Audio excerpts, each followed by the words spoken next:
Police officers and first responders wear badges to let their communities know they are here to protect and serve. But it comes at a price. Samantha Horwitz and John Salerno work with police departments across the country to bring valuable recovery, insight resources, and workshops. A Badge of Honor TV brings those professionals to you so we can come together and revitalize communities through a better understanding of what's at stake and what's required for repair. So take a load off and turn up your TV. It's about to get real. Hey, welcome to A Badge of Honor TV with John and Sam. On this Mental Health Monday, we are powered by the OBBM network. You can catch us on all your streaming internet channels across the board. Man, how's everything going, Sam? We are doing PTSI Awareness Month. I don't like to say PTSD, PTSI Awareness Month. And you're trying to raise the bar, trying to knock that stigma out.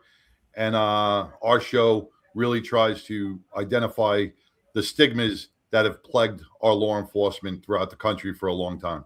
Yeah, our law enforcement and our veterans as well. And veterans, of course, that serve as first responders now. The career follows them right in. And, it depends. Well, it doesn't really depend, but we've heard stories from lots of our guests sharing very openly about carrying their traumas from either their childhood or, again, if they served, right into the workplace and not really dealing with it at all. And then the traumas in the workplace that happen and stresses that they are under every single day. And I tell you, I have to take a deep breath every time I just go on social media, because the absolute absurdity of what is going on, it's almost like, you know, the song, Who Let the Dogs Out? Yeah. Who let the children out? You know, with these teen takeovers, the resources are being depleted within the police department because people can't even gather now, even at graduations. I don't know what the issue is, but even at graduations now, we're having group fights and mass brawls, and you can't even go to the beach or a concert or a venue or a watch party without something happening. And these officers are really being pushed to the test across our country. And parents have to start waking up, man. You know, you watch these YouTube videos and you see them, many of them all smiling and laughing, and, you know, they're just causing havoc across the country. And I know some of our lawmakers are putting curfews in place, and they're trying to do different things and hold parents accountable. But, you know, it is getting to that point where, you know, we're going to start losing more young lives because someone's going to bring a gun, someone's going to bring a knife, someone's going to get run over, and there's going to be unnecessary harm and deaths to these children, and they're going to blame the police department, and it's not the police department's fault. Yeah, well, I mean, you and I both know, we've seen it in Dallas and Fort Worth, the areas where there's lots of restaurants, and how they were, this goes back a bunch of years, how, you know, it's like, hey, if you're under 18, sorry, you can't come in. And that's even with your parents. So it's like, don't dine here. And yep. I have a feeling, at least in Dallas and Fort Worth, maybe some other of the bigger cities, to try and get in front of this.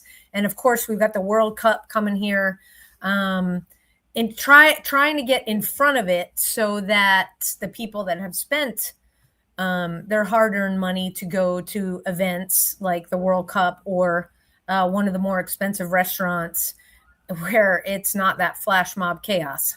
Yeah, it's sad for our officers out there. You know, they have to deal with enough real issues than a bunch of spoiled little brats running around and causing havoc and making it bad for everybody else.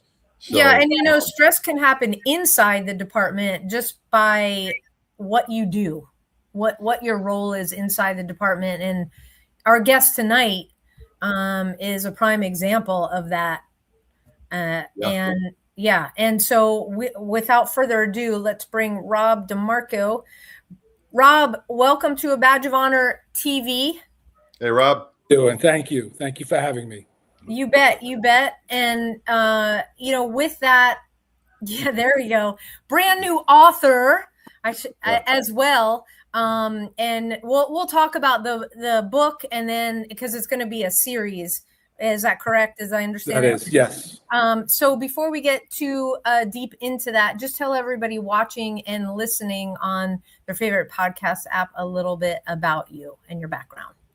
Well, I'm a retired first grade detective from NYPD. I had many assignments over the course of my career, a few years in internal affairs, but I was also in homicide, narcotics, and joint terrorist task force with the FBI. And I worked detective squads. And when I retired after 9/11, my wife got sick from 9/11. And I went into healthcare, and I became a surgical first assist. And I did that until I was incapacitated by multiple back surgeries. Wow. Now, your wife was an officer as well. Yeah, she was a detective and got cancer. She still has it. Well, sending our prayers. Yeah. Thank you. Yeah, it never seems to, well, you just never know. All of us that were down there, John, not to get personal, John just went for his scan, always keeping track of everything. And that's, that's our norm now. So healing prayers for sure. So your time in the NYPD, did you guys work together, or were you guys near each other at all? Well, we did work for a brief period of time, actually, in internal affairs. Yeah. Okay.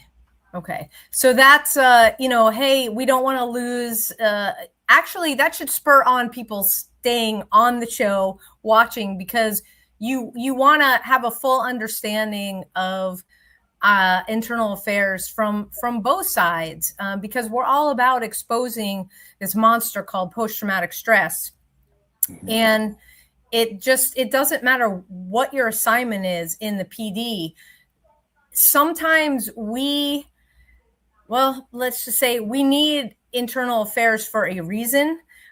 We've all seen those news reports. NYPD has, is it the famous class of 90 or 91? I don't remember, but there were a few of them, actually. Yeah. So I don't think anybody's a stranger to that, but, let's dive in a little bit deeper in terms of your career and the things. How did being in internal affairs how was it rewarding? And then on the flip side, how did it hurt you? I wouldn't say it was rewarding. Nobody does a dance and celebrates when a case is closed. I mean, but unfortunately, when we reveal the truth, you have to deal with the truth. And it makes a lot of us uncomfortable, and we don't want to deal with it. So it wasn't rewarding in that sense. You actually feel bad. You feel bad that, the job is taking a hit and that somebody's life is going to be affected and they made poor choices. And then you have to deal with the isolation and being shunned by your colleagues, because that follows you, unfortunately, for the remainder of your career. No matter where you went, no matter what you did, you worked in internal affairs, and everybody remembers that. Yeah, even if you did like a little 2-year stint or whatever you did, and it gets to your command before you even do, and it gets to you whatever bureau you went to before. And that's where this, when we talk about stigma of post-traumatic stress, sometimes the job is its own worst enemy when it comes to stigmatizing people. Like, I coughed and I kidded around when because I know you were in Brooklyn South for a little while, mm-hmm. And even in the academy, when I got out of the academy, they were like, "You're going to Brooklyn North," and it was like, okay, Brooklyn North was like that was the hot spot, man. That was the busy precincts. It was like either Brooklyn North or going up into the Bronx. And if you went into like Manhattan South, you had a hook. You must know somebody, and they looked at you different. And cops looked at each other differently, and we're all doing the same job. We all face the same dangers. Mhm. But when it comes to integrity of the job, and especially back when we were on the job, we had the Michael Dowds coming out of the Michael Dowds. We had the 30-30, the Dirty 30. We had my precinct, which was 7-7. We had the Buddy Boys. We had a lot of integrity issues, a lot of dirty cops that caused a shadow over the world's greatest department. And if it wasn't, and now I see it, and after talking to you, Rob, I'll tell you, I was one of those guys. I had that IAD, or the Internal Affairs Division stigma, hated Internal Affairs. I never had any bad issues with them. I was investigated twice and exonerated on both my cases. But after you grow up and you learn the maturity of the job, you understand the role that you guys played, and it was such a vital role within the NYPD. Yeah. Let's, I agree with that. We got to take our first break. Let's talk about that vital role when we come back. Stay tuned, everybody. We'll be back in a moment. Talk is cheap when it comes to saving our country. We're not just any cell phone service provider. We're Patriot Mobile. It's not enough to simply talk about values. We live them. Defending life, protecting our First and Second Amendments, and celebrating our military and first responder heroes. We're boots on the ground making a difference. We're America's only Christian conservative wireless provider with nationwide coverage on all 3 major networks and 100% US-based customer service. Join Patriot Mobile today and make an impact every time you use your cell phone. Hey, well, you can make an impact. You can make an impact on the lives of our first responders, our veterans, protecting free speech, 2A, protecting life. And the way you do that is by getting Patriot Mobile, because you get to do that directly. That's where your money goes, rather than being with the big 3, because they'll do whatever the heck they want on any given day with your money. So it's super easy right now to get started. You do not have to switch equipment unless you want to, because they got all the latest high-tech gear in terms of mobile devices. So 972-PATRIOT. Tell them a Badge of Honor sent you by using promo code BADGE. And you will talk to a member that is housed up in North Texas, because that's where Patriot Mobile operates from, right here in Texas. Or you can go online and you go to patriotmobile.com/badge, and you will see, it'll take you right to our page. You fill out the information, and a member of the Patriot Mobile team will call you back at a convenient time that you schedule. So get started today, and when you do, you get a free month to try it out. Don't like it, you can always go back. So now back to the show. Hey, welcome back to Badge of Honor TV with John and Sam, and our guest, first grade detective out of the NYPD, Robert DeMarco. Before we left, we were talking about integrity of the job. We all swore an oath at whatever graduation ceremony, wherever you were. You raised your right hand and you swore to protect and serve to the best of your ability. And integrity was a high part of that. And, Rob, you went into Internal Affairs Division with the hopes to keep that integrity, to keep that badge shined and not dulled, and, that's a stress, because when the job doesn't like you, and the people, your brothers and sisters within the department are told differently about what the duties that you're performing, it's a whole different level of stress. Yeah, it really is. It's very stressful. When I was leaving, they asked me if I was crazy, because, most people don't leave there because you have to deal with that. But I wanted to get back to the street and do what I wanted to do. And I did feel it, and it's very real. It's still real today. But I have to ask people, and I have to ask your viewers, what would you do? Would you rather have somebody who is not familiar with what it means to be a police officer and how to work and all of the stresses and different things that you have to deal with and decisions you have to make coming in and investigating? Or would you rather have your own who are fully aware of all those risks that you take every single day? And I think that's very important to have somebody showing that we can police ourselves, that we're capable of doing it. Well, we had the Civilian Complaint Review Board, and we all knew that, which is, was a farce. It still is a farce. You know, they are not cops. They don't know what we go through each and every day. So you're more likely to be exonerated by one of your own who understands. Yeah. You know, when you got into let's take that step out of IAB into the command right out of IAB. How was that welcome? Be totally honest with you. The commander at the time, I walked into the office. He had his back towards me. And I went in and introduced myself. He wouldn't turn around, and he asked if I knew him. And I said, no. He says, good. That means you haven't been investigating me. And that's how it started. Wow.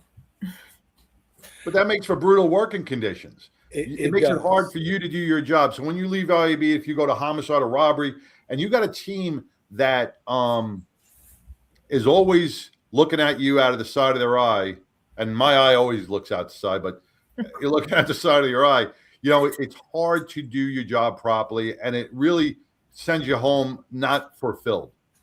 No, but there were some good guys there who took me under their wing. I mean, listen, I was a detective and I did different types of investigations, but I wasn't doing homicides and the regular squad investigations. And they did teach me how to do that. So some of them were really good. And my hat goes off to them. I worked with some great, great guys. Yeah, I always said if you're not a dirty cop, you have nothing to worry about with IED or internal affairs. You know, people got under the impression that they're always watching you. They're always watching you, which really isn't the truth, unless they get a kite on you, which is, you know, a complaint. What? A kite is a complaint. A complaint. A complaint. Okay. If they get a I'm kite, like, it's a that's a kite too? What?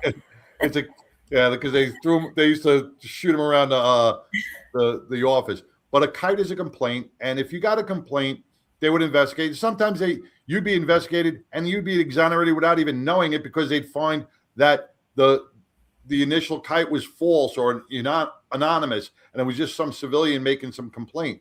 So we closed out. Closed out before you even knew about it.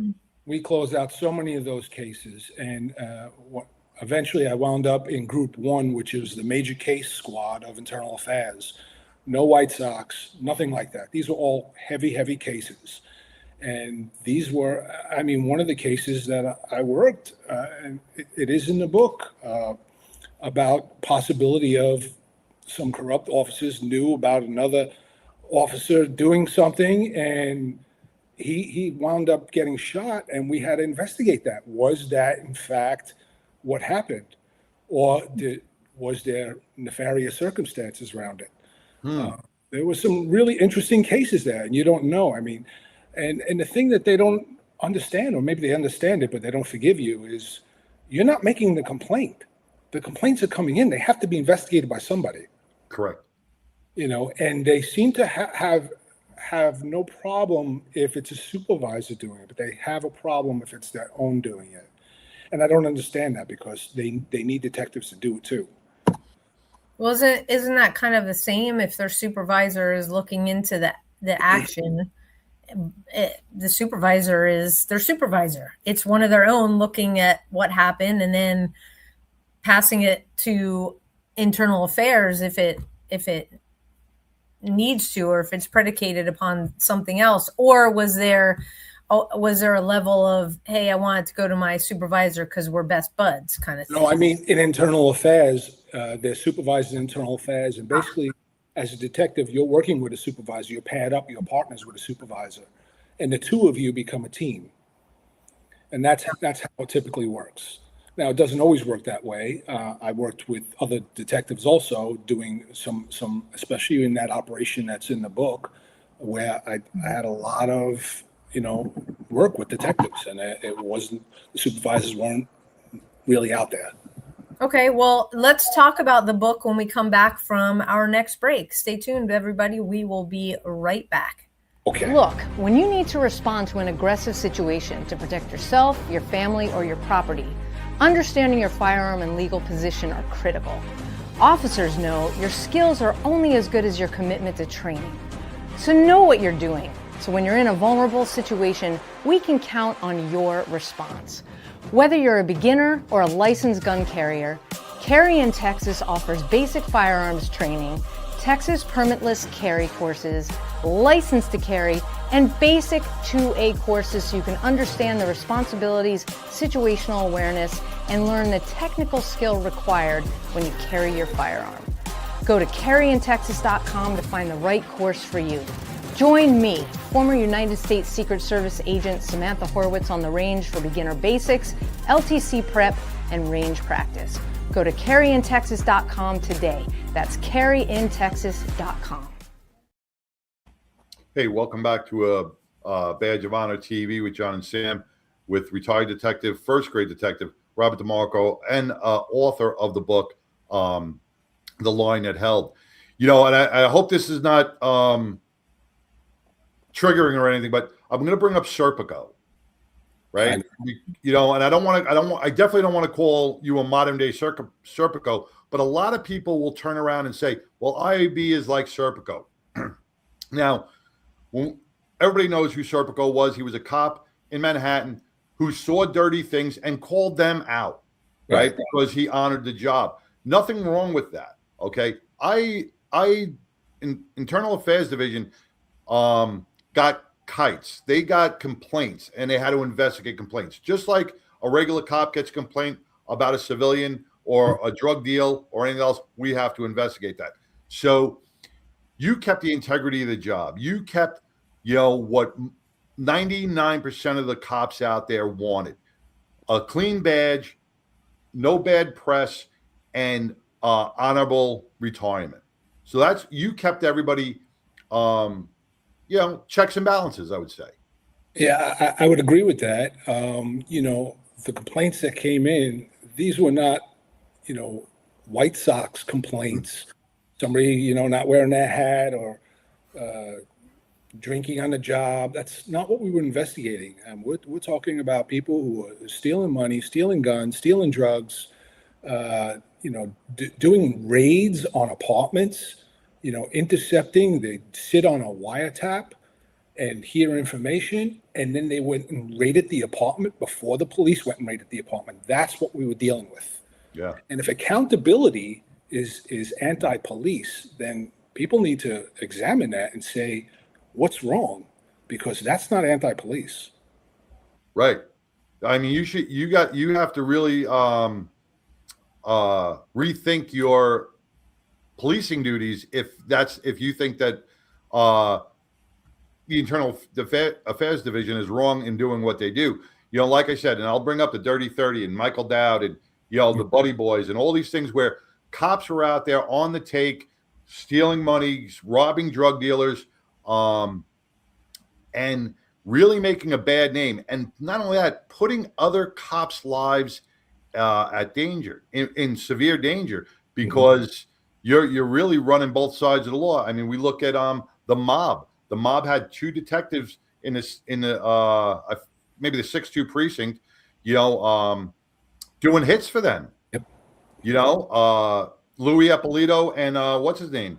You know, they were paid by the mob, and they were doing hits because they were getting another couple of grand a week as a payoff. You're selling out the badge, and if you're going to sell out the badge, you're hurting not only the NYPD, you're hurting every police officer in this country.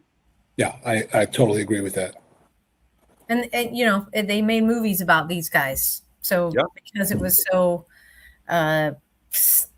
people would never think, what do you mean cops worked for the mob? Right. Yeah. Right. I mean, you had some good officers that made some very, very poor decisions and put everybody in jeopardy. And some people don't realize that. I mean, when we investigated that command, I mean, the whole command, the whole shift got transferred. Everybody got transferred. It was crazy. We couldn't believe the number of complaints that came in. And my question is, you know, nobody said anything. Nobody ever said anything until these complaints came in. Yeah.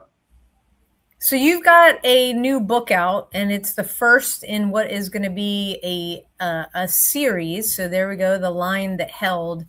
Yes. So you've got is this based on all the cases that you worked? Well, this is basically about a detective who spends years chasing criminals, And then he finds himself after a botched drug raid in internal affairs. And he starts investigating officers from within the department. The deeper he goes, the more he realizes that the case isn't just about making arrest anymore. Now it's about what is a man willing to do once he knows the truth? What is he willing to stand on? And so a large portion of the book is about this operation and about this investigation that took place in internal affairs. It is fictionalized. I did change names and change events and some outcomes. I wanted to protect people who may have been affected by this investigation and by the story. And it also allowed me to, protect them, but still relay the crux of the story and keep the emotional truth. There you go. And so this detective in the book, it's not you, it's what's his name? Tony DeLuca. Tony DeLuca. There you go. So he's going to continue on. Do you have like a master plan of how many books or? It's going to be 2 more books. Okay. By the end of this book, he is already out of internal affairs, and you see that in the book, and then he will continue from there. Now, Sam, I want to bring up a good point about this book. You know me, my reading comprehension is horrible, right? Because of post-traumatic stress, I lose my memory. Yeah, but this is like reading reports, because I'm reading it, and same with Mike's book that we both have. It's like reading reports, the chapters, and it's written brilliantly. It really is. This is and I told Rob this. This is really the first book that has really captured my interest. Like Mike's book is the stories of all the cops across the country. Right. Those are the war stories. But this book really captured my soul. It really, where you really dig and you want to know, you want to turn the page, you want to get to the next page.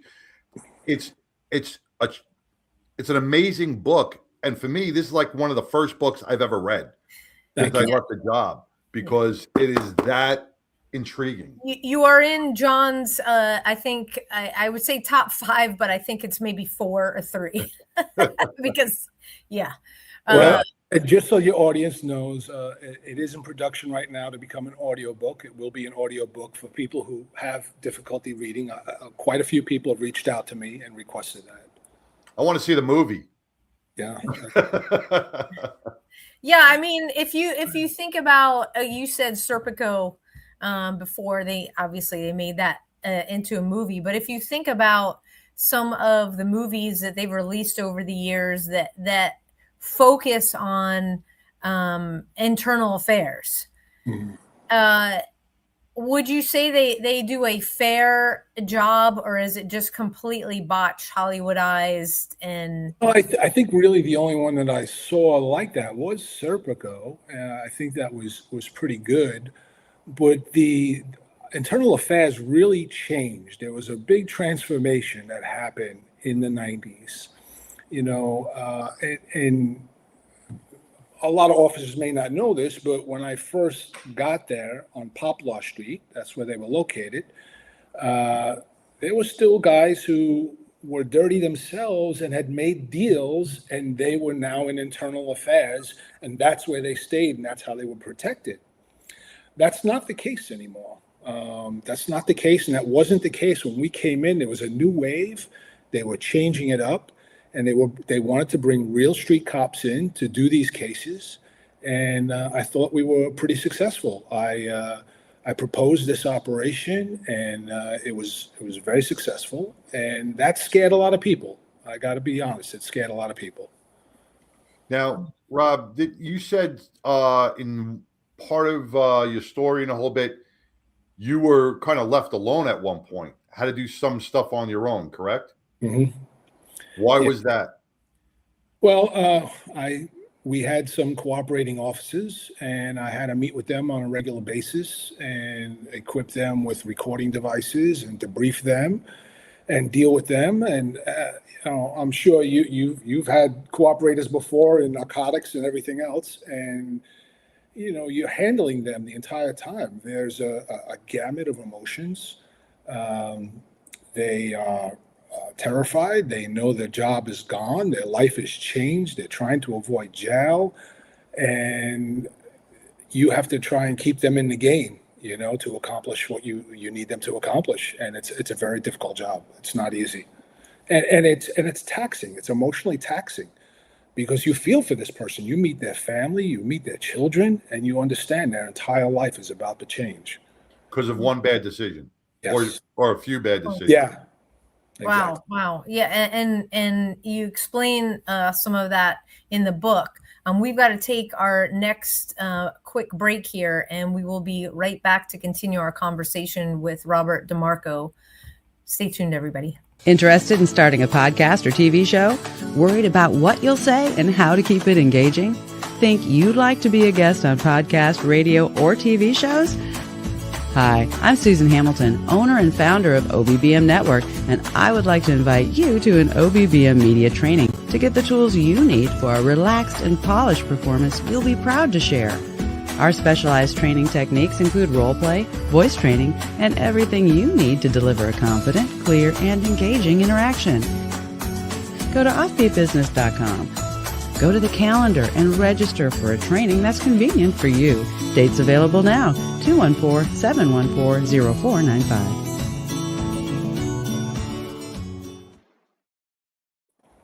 Hey, welcome back to A Badge of Honor TV with John and Sam, with first grade detective NYPD Robert DeMarco, and author of the new book, The Line That Held. Before we left, we were talking about integrity of the job. We were talking about a couple of different things, poor decisions that some cops make out there in the field and how it affects everybody. But Rob, I know when we first met, we discussed post-traumatic stress. And, you battle, Sam battles, I battle, everybody battles in their own way. And I asked you when you were on the 99, what made you sit down and write a book? Because, it's not an easy task. There are a lot of different modalities that people will take for post-traumatic stress, be it hunting, skiing, outdoor activities. But journaling is probably the number one most used within, when you go seek therapy, they tell you to journal and write down your thoughts and put your thoughts down onto paper and put your words. That's how you started, if I remember, correct? That is how I started. I felt like I wanted to share the story. I thought that it would help me relive some of it, but also get some of it out, because it is a heavy burden, unfortunately, working in internal affairs and always being labeled that way, and always, everybody has a skewed opinion of you, regardless of what you did and how you performed. That's always in the background. Like you on the phone calling against them, and that's not the case at all. Well, when you put the words to paper, like I said, people are always making accusations or saying things about you, or then you start getting dehumanized, and you feel, is this true? Am I really a bad person? And you start looking down at yourself. As you put the words onto paper, was it a healing process for you? Did you start to go, you know what? I'm proud of my work. I shouldn't feel this way. Well, I think that's a message of the book too, that I hope the readers will walk away with. Everybody has a moral compass, and the question has to be asked, what would you do in that situation? Would you turn and look away? Would you walk away? Would you not say anything? That's important. And unfortunately, this is a weight that's been on me for many, many years, and still is on me. And I don't want people to feel sorry for me by any stretch. Don't get me wrong, but it's a question that everybody needs to ask themselves. Everybody needs to ask themselves. And when I started writing it down, because I've always asked myself and questioned myself, did I do the right thing? But the truth of the matter is, if I were back there and it was today, I would do exactly the same thing. Yeah, it sounds like, we've talked about moral injury as well. And it sounds like you got moral injury involved in everything else that you've not only witnessed that left their marks on you, through the job, but also that you knew what was right. You know what's wrong as a police officer. You swear the oath. you're there to serve and protect and not go the other way. Yeah, and regardless of what you accomplished in your life, I worked in the squad afterwards. I worked in homicide afterwards. I worked in JTTF afterwards. Regardless, I was at 9/11. That doesn't matter. You still have that label attached, no matter what, and that's pretty shameful, I think. Yeah, because you shouldn't be labeled. You shouldn't be labeled. And that's what. So, like I said in the beginning, sometimes we are our own worst enemies with that. But just know that 99% of the police officers out there respect you for what you did, and you keeping that badge and keeping the oath sacred and keeping it at the high integrity that it should stand on. So that's what you provided. Were you assigned? Did the supervisor just say, "Hey, you're going to internal affairs"? I mean, no. I had an incident in narcotics that it was a botched drug raid, and I saw some things that I wasn't comfortable with, and I spoke up about it, and that's when I was referred there. They didn't want to make a case out of it. They didn't want to do anything. They basically wanted to get rid of me, and they didn't feel comfortable with me being there anymore because of what I was saying, I suppose. And then I said to myself, I said, okay, well, I don't want to be a part of this, so let me take the next step. And I did. Okay. And at first I was very apprehensive, but I have to tell you, I worked with some amazing guys there, guys who bleed blue. They really do. And they were tremendous investigators, and nobody was out to get anyone. They just were investigating the cases. And when the facts come out, well, now we have to deal with these facts. And what are we doing with them? Yeah. Yeah. And that's why I said this book, The Line That Held, along with your book, Sam, both of you journaled through your experience.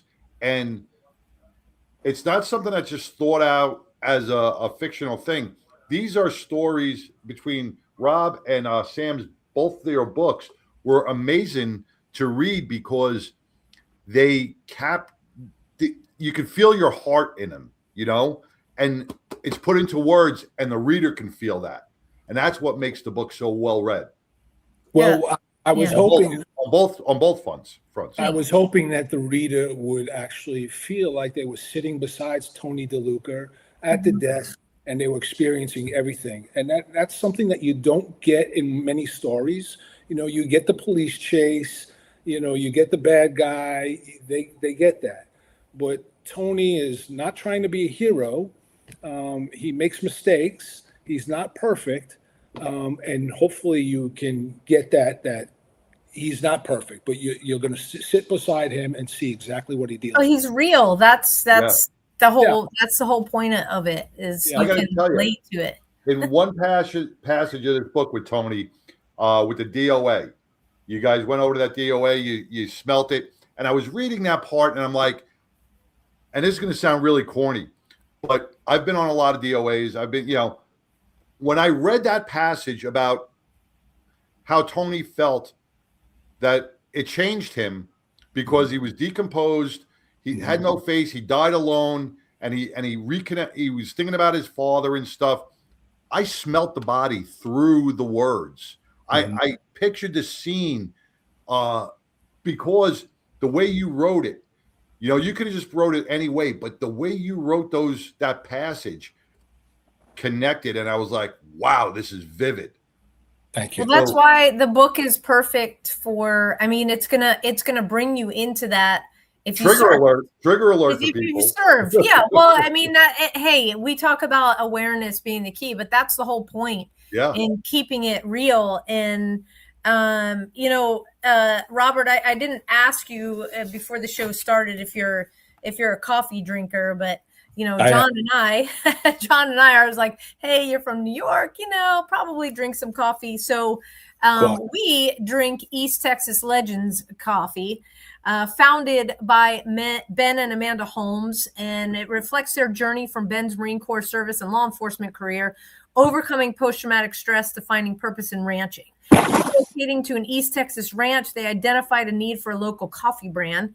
Now they're opening their first coffee shop in Lindale, Texas, rooted in faith, family, and community. Their mission: inspire purposeful conversations over coffee. So drink coffee, be legendary. Go to etxlegendscoffee.com. Use promo code BADGE for 15% off coffee and merch. You can just hold your phone up if you're watching us on TV and get that QR code. It'll take you right to the page. My favorite is the let me turn this off, is the Diablo, the dark roast with a little hitter of some spiced maple. You're so bougie. A little bit, yeah, little hitter, like two tablespoons. So that's what I like. But the whole point is, you know, just like you saw our Patriot Mobile commercial, it's supporting where we came from, right? Yep. So why not make East Texas Legends coffee your go-to? I promise, John promises, you will not be disappointed. And this is merch. This will keep, it's like 8,000 degrees. So if you like iced coffee, it's going to keep your coffee cool all day, and vice versa if you like to do the hot stuff all day long, because you turn your air conditioner on to like 69. So Ben and Amanda, I will not leave this at my daughter's house no more. Thank you for the new one. Absolutely. But so pick up the coffee today. Robert, we're talking about the emotions that Tony DeLuca and his experiences, your experiences written through him, can bring anybody back to a scene. And it's real. It's you. Names changed. But you know, there's lots of police officers out there that still, despite coming from Mental Health Awareness Month last month and Post-Traumatic Stress Injury Month this month, that feel like they're alone. And the more books that we have like yours, like Mike Barron's, I mean, there's so many of them, John, that we've had on authors on over the years, the more you realize you're not alone. And it doesn't matter that I didn't have the same badge that you did. It's like, okay, he gets it. And I think that is what is really meaningful. Yeah, we've all been in those situations, and there's a camaraderie that should be felt by everybody. And I agree with that. I mean, the thin blue line is real, but to keep the thin blue line, you have to have integrity. Yeah, you do. And that's that two-sided thing that we straddle. We're a family that's on that thin blue line, but there is a point. You're not covering stuff up for your buddies, right. Being part of that thin blue line, that we are cut from a different cloth, and the level of integrity has to be maintained. Hey, I've got your website up for all of you listening on your favorite podcast app, robertademarco.com. It'll be in the show notes as well, robertademarco.com. You can find out more about Rob, his career, and of course, grab a copy of this book. Robert, where else can people connect with you on social media? I'm on Facebook. Facebook is probably the most common thing right now. Okay. And I just want to reiterate too, if you purchase a copy this month, yes, Rob has been generous enough to donate all the royalty proceeds from this book to the Brotherhood for the Fallen chapter here in Fort Worth. I want to thank you, Rob. The Brotherhood for the Fallen sends out 2 officers from each division to across the country to honor and pay respects to fallen officers killed in the line of duty. What you're doing, Robert, by donating this is you're helping them get airfare, helping them get hotels so they can honor those families across the country. So Thank you so much. And by purchasing this book, you people who are listening now, by purchasing this book, you are also helping the Brotherhood for the Fallen provide their service. So it's a making a difference type of thing by purchasing the book. That's Yeah, awesome. I think it's a great cause. It was an opportunity for me to give back. I mean, the job gave me so much, and it really made me who I am today. And I love it. I love law enforcement, and I miss it. I miss it a lot, to be honest. Although today there are definitely new challenges. Yeah. Yeah. And ladies, great Father's Day gift. What an amazing Father's Day gift for your man. So it's a great opportunity to give back, and that's a great cause. It really is. Yeah.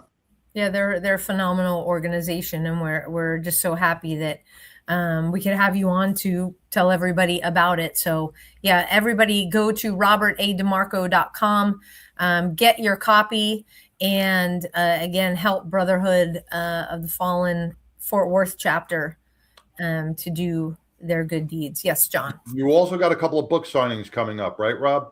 Yeah, I just had one on Monday. I have another one in October. I have another one. They haven't given me a date yet, but another one. The book is available on Amazon. It's available on Barnes and Noble. Amazon's probably the most popular for people. I just adjusted the price. I want people to buy it so I can donate to this cause for this month. So please jump on board. And where is your next book signing? The next one is going to be in Mount Dora in Florida. Mount Dora in Florida. So if you're listening anywhere in Florida, you want to go meet Rob, get a personalized book signed, that's the place to go. Yeah, are you ever going to make it to Texas? I would like to come back there. Yes, I would. And, All right. we have to arrange that. Have we have a lot going on here, but if we arrange that, I will come. Yeah. Awesome. Well, thank you so much, Rob, for coming on tonight, talking about the book. And remember, folks, this is just I'll call it installment 1.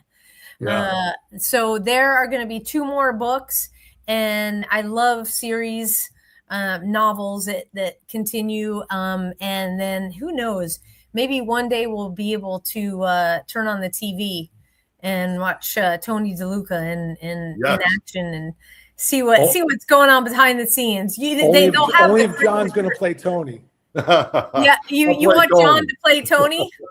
Hey, yo, how you doing? Hey, yo. Yeah. You better go get your SAG certificate or whatever. I got my SAG card. Okay. I can do it. Yeah, there we go. So thank you, everybody. Go to robertademarco.com. That's Rob's website. Pick up a copy of the book or go on Amazon. The prices are going to be the same, right? Yep. Okay. So that all the proceeds from this month can go to the Brotherhood for the Fallen, the Fort Worth chapter. Rob, again, thank you so much for coming on, for sharing your stories, for keeping it a little bit suspenseful so that you got to get the book, people.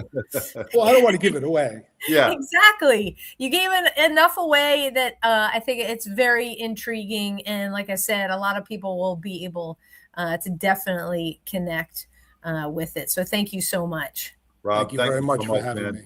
I appreciate it. Stay blessed, brother. Bless you. All right. We'll be in touch. Okay. Thanks so much. Yeah, it's going to be, like I said, I love series books. So first one is fun and can't wait for the next 2. We have got a bunch of announcements to do tonight with upcoming events. And as I'm bringing this up on email here, the first is our friends Liz and Joe Bartholomew. They have Responders Retreat and in beautiful Wisconsin. And what you want to do is go to firstrespondersretreat.org and you want to secure your spot. So if you are a first responder, this is a perfect time for you to get away. It's end of September into October, so for a week, and decompress. The most amazing way to have peer support, just talk about the stuff that we don't want to talk about, but we're doing it with each other. So the barriers are down right there because everybody gets everybody. So firstrespondersretreat.org. And then we have got our friend BJ Ganem, who was on the show a few weeks ago from Sierra Delta. They have got a charity golf classic that is happening Monday, September 21st. If you are in Connecticut or you want to play golf in Connecticut, go fly there. Monday, September 21st, it is 10 a.m. and things wrap up after 6 p.m. that night. They've got a whole lineup all day long. Sponsorships are available. And if you want to give back to this amazing organization, you can go for dinner and grab tickets there. So go to Sierra Delta, their website, and it is, if I can get back to, if I can make my stuff work, you can get with BJ directly. BJ Ganem, that's GANEM at SierraDelta.com. If you want to email him, say I'm in, or just go to SierraDelta.com and it's on the website. You can register. Also, the end of September, the very last weekend in September, we are taking over Texas. With whom? With Mikhail, aka the Dookie on X. We're taking over Allen, Texas. And what that means is we are going to be there learning how to live at 100%. Dukes has an amazing group that are involved in fitness, that are former, retired first responders, security folks, you name it. They're not gym rats. These are some very educated folks. And they're all coming to Allen, Texas, and the last weekend in September. Go to TexasTakeover100.com. Secure your reservation now. And so if you want to learn from some of the best in fitness out there about everything, where their mindset is, supplements, they're going to be in a gym, taking over a gym. You want to come out. You want to be part of that. So TexasTakeover100.com. If you are already, you feel like you're like in the zone and you want to meet like-minded people from across the United States, you want to come to Allen, Texas, TexasTakeover100.com. And hey, guess what? We'll be there. We are so blessed and honored to be the beneficiaries of Texas Takeover. And we can't wait to meet you all. So TexasTakeover100.com. I talked about where to get your coffee. Go get Rob's book. Again, it is robertademarco.com. And we have been completely blessed this year again by Carry the Load. Thank you, Carry the Load, for an amazing Memorial May, an amazing way to spend Memorial Day weekend with our brothers and sisters who wear all different uniforms, and just a way to meaningfully say thank you, bringing back the true meaning of Memorial Day. So thank you for that so much. Hey, you want to find out where we are, what we're doing, how you can have us come to your department, talk about wellness and resiliency, really put the key pieces in place so that you can finish your career in the best place possible, both physically and mentally, or you're just starting your career and you want a firm foundation. Go to badgeofhonor.org and just fill out the form. Excuse me, and you can contact us or just give us a call. We're always here to help. So with that, like I said, there's so much going on. Huge announcement. Thank you, OBBM Network TV. We are now part of Spreely TV. So if you guys have never heard of Spreely, Spreely TV, it stands for speech. What is it? I'm already going to mess it up. Speak freely. That's what it is. Speak freely. Right. Speak freely. Spreely. put together. So they've got a great lineup of already a lot of folks, podcasters that you guys know. You'll know their names. We're there, and a bunch of other shows. So Spreely TV, thank you OBBM for doing that. We are so grateful. And so to all the first responders out there, first of all, grab a copy of Robert's book. Okay, read it, reach out to him, and reach out to us. You will connect with this book, promise you. Thank you, first responders, for holding that thin blue line, for putting yourselves out there with all of the chaos that is going on every single day. You have got prayer warriors behind you, praying for your safe return home every single night. Thank you for keeping our communities safe. To our veterans, thank you for fighting the good fight that allows John and I to do a show like this every single week. And for all of our active duty personnel spread out across the globe, thank you for keeping our shores safe here at home. We know you are in a lot of harm's way. One only needs to check out social media every day. So we are praying for your safe return as well. John, take us home. All right. Well, to all those that are battling, woke up exhausted today from the mental stress and the strain, we hear you. We see you. You're not alone. You made it through today. We're proud of you. And we want to see you tomorrow. Peace. Till next week, everybody. Take care. A Badge of Honor podcast is produced for the OBBM Network podcast and protected under copyright law. For content permissions, please submit your request to abadgeofhonor.com on the content page. For OBBM Network programming information, please call 214-714-0495 today.